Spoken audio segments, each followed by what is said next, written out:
Do Damian Lillard. Do Damian Lillard. Do Damian Lillard. In my last video, I did a breakdown of Steph Curry's shot, and it honestly wasn't that hard to figure out.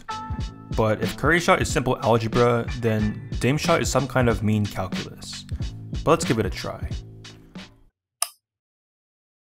There's a couple of things that Dame does that is extremely unconventional by NBA standards. The first one being his release. You see, players are generally told to keep a little pocket of space in between their palm and the basketball. And if you look at many great shooters, you'll notice this. However, there's also exceptions to this rule, one of them being Curry. In this clip, you can see he's going to center the ball on his palm before his release.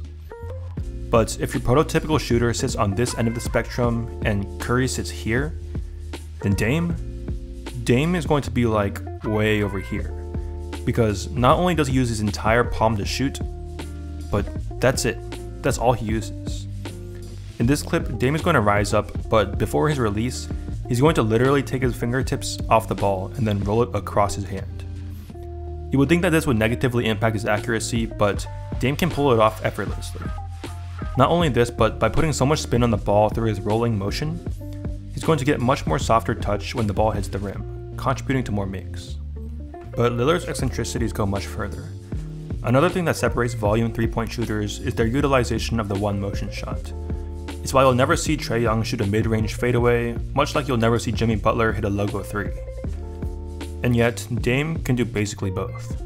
In his game winner just a few weeks ago, 2 Kings defenders are going to close in on him, yet he creates large separation by just jumping over them. But when he can't create vertical separation, it doesn't matter. In his iconic game winner against OKC, he's going to be guarded by a 6'8" Paul George who begins his contest before Dame can even leave the ground. Yet, by using an extremely quick Curry-esque release, he gets the shot off and sinks a magical game winner. So what is it? Is he a 1 or 2 motion shooter? Does he create space through the air like Kobe and Jordan, or does he use Steph and Trae's lightning quick release to take the defender by surprise? Well, the answer is neither, and both.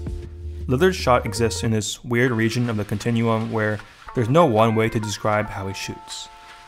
But to better understand this, let's take a look here. Dame's set point. You see, players like Jordan and Kobe created separation completely vertically. Not only did they jump higher than you, but they also kept the ball above their head. Or in other words, they had a high set point.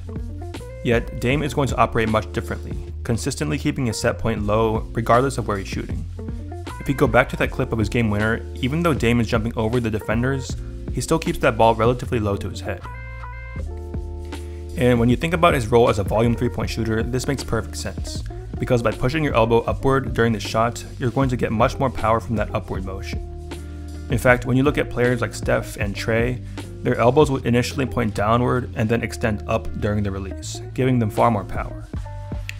So although Dame can create verticality in a much more traditional 2-motion shot, he's still utilizing the low set points of many other 1-motion shooters. Yet, like shown in the previous clip, Dame also happens to have the longest range of any player in the NBA. How is that possible? Well, it's because Lillard can do something that a rare amount of players in the NBA can do. He can change his shot. Yeah, take a look here and here. Dame's form in both clips looks somewhat similar. The similar angle of the arms, the strong base, the slight tilt. Yet there's something that is dramatically different. The release timing. In this clip, Lillard is going to release the ball just milliseconds after his feet come off the ground. Yet here, he's going to wait until the top of his jump to shoot. By having a low set point and a very strange way of releasing the ball, Dame can actually just react to whatever defense is given and shoot however he wants. So in short, Dame has a low set point and unorthodox method of releasing the ball. He brings the ball up away from his body, much like a Kyrie Irving or Darius Garland. Yet, he can control the angle of his arms and release point, giving him verticality at the contest and range at the logo. You combine all of this and add in a little bit of clutch, and, well, it's just Dame time from there. Lillard, long range 3.